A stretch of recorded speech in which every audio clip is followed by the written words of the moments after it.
Greetings, everybody. Welcome to Term 6.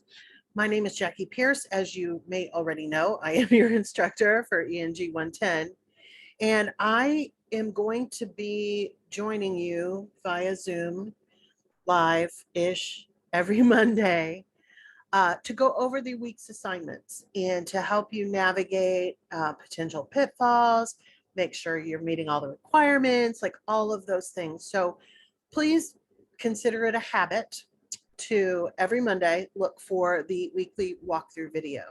I promise you, if you watch them all, it will definitely help you make sure that you're getting all the points possible. Because honestly, a lot of times if people are not getting the grade they want, it comes down to just not having fulfilled the actual requirements. So these little videos, in addition to, of course, all the learning materials that are in the Blackboard, are going to help you succeed at ENG110 at Post University. So let's get started. Each time I will be sharing my screen so that we can take a look in the actual Blackboard. This is also helpful, especially if you're fairly new at navigating online classes, because it's going to show you where to find things, right? Because that can be a challenge. I will always do these videos with the student mode turned on, so the class should look just like you see it when you sign in. So if you have not noticed by now, when you first log into your classes, there will always be the announcements page. And you've got an announcement from me from this weekend. You've got an announcement from our wonderful program chair, Kristen Santa Maria. You've got some additional announcements from the school. I would really encourage you to make sure that you read and or watch all videos that are included in announcements, because they are part of the learning process for the course. So you land on the home page, it's right there. The announcements are always right there for you, but you also will get a notification in your student email. One of the things that I have provided in the announcement from yesterday is a good guide for you to use in terms of how to manage your weeks. With online classes, especially online classes that only last 8 weeks, it is imperative that you basically do something every single day, except maybe Saturday. Look, I've given you a little break, but this is a good schedule to kind of adhere to. It will definitely help you keep up with things. So in the units, you'll notice they're all listed right over here, unit 1 through 8. You're going to find an overview, the learning materials, so things to read and videos to watch, and the assignments. The assignments are going to fall into 3 categories. There are going to be discussion board assignments. You have those every single week. And a discussion board, of course, is where you publicly, within the class, post your response to a prompt. And then those are due on Wednesdays. And then by the end of the week, which falls on a Sunday, everything is always Monday through Sunday in online learning land. On Sunday night, by Sunday night, you will need to have also come back and posted 2 additional responses to your fellow students, to me, to questions that people have asked you, like whatever the case may be. So make sure you're getting that post in on Wednesday night. That way you make sure you get all the points possible. Those are the discussion boards, and we'll look at the first one here in a second. The second type of assignment that you're going to be doing are writing assignments. And of course, this is a writing class. So we will have all but, I think it's 3 weeks, we will have an official formal writing assignment. This week, we will have one. So you're going to get some good practice early on at creating those assignments. And I'll show you kind of how to do that as well. And then the final kind of assignment that you will see are called knowledge checks, which is a much friendlier, nicer version of tests. The knowledge checks, though, really are kind of friendly because you can take them more than once. You do not have to just get 1 score and call it a day. So you can continue to try on those. If you are reading all of the learning materials and viewing all the videos and following the directions in my weekly walkthrough videos, you probably won't have to take the knowledge checks multiple times. They're not meant to be terribly difficult. They're just meant to help you show what you've learned. You'll have 3 of those total. Those are automatically graded by the computer. Everything else you will get feedback from me on, and I'll cover that in a later announcement. We're not going to go too far into feedback yet, but let's go into your first set of assignments. So we're starting with Unit 1, of course, and we are learning about the writing process. And specifically, we're going to do some descriptive and narrative writing, which is storytelling, and description is using sensory details to show something. I'm from Missouri originally, which is known as the show me state. So of course, I'm a big fan of description. Your objectives, of course, we are going to be practicing APA format. Now this first week, your writing assignment is all from your own knowledge. So you won't have to cite any sources or anything, but we are going to learn about how to set your papers up for APA style, because you're going to do that not only in our class, but in all the classes that you have writing assignments for. And you're going to only be having to write a single paragraph for the assignment itself. Now, other things you're going to do, you want to review the course information page. Now, I will show you where it is. It's over here on the left-hand side, but you are going to review it. So I'm not going to go through the whole thing with you, but click on this link. I would, and they suggest that you download or save the course syllabus. I'm a fan of printing it out because I like to use it sort of like a checklist, but you can figure out what works best for you there. You're going to read, view, and engage with the readings and resources. That's every single week. And then you're going to have, again, the 2 assignments this week, Unit 1 discussion and the Unit 1 assignment. Now, you will never have all 3 types. So this week, it's just a discussion board and a written assignment. So next activity you should do this week is to click on the readings and resources. You will notice that these are broken up into different topics, and some of them have reading assignments. You just click here, it will take you to your reading assignments, and follow along with the page numbers that are here that show you what to do. And then, of course, there's a second section here called Understanding the Assignment, which not only has a couple of things for you to read, but it has an activity. So you just click on this link and then a video to watch. You'll notice it's very short, 2 minutes, 21 seconds. Not gonna take up too much of your time. The next one is super important because we're going to be using APA for every formal writing assignment. Now, what does that mean? APA stands for the American Psychological Association, and it is one of many different kinds of formatting guides for not only just what the paper should look like, but also once we start documenting sources, the rules of APA apply there as well.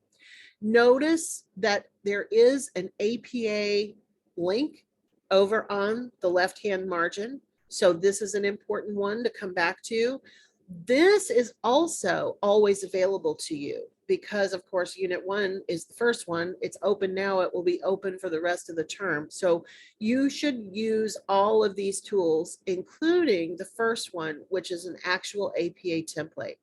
Essentially, when you turn in a formal writing assignment, you're not just typing into a box within Blackboard like you do for a discussion board. You are going to be using Microsoft Word, or you can use Google Docs. There's a lot of different programs that you can use, but you will use some kind of formal writing program. And that will allow you to save your work. So you're going to save it either as a Word document or as a PDF file. And then you're going to submit the assignment. Now, there are 2 tutorials here that show you how to do it. Okay, so I'm not going to run through those for you. You can watch those and do those yourself, but this will walk you through how to submit those assignments. And I will show you when we get to the actual assignment where that is. And then finally, we have a nice TED Talk for you. This, of course, says optional resource. So, you know, it is optional, but I would make use of all of the learning materials. They're going to help you get what you need out of the class. All right. So once we've finished doing the readings and resources, we want to tackle the assignments. You do not want to tackle the assignments before you have done the readings and watched the videos.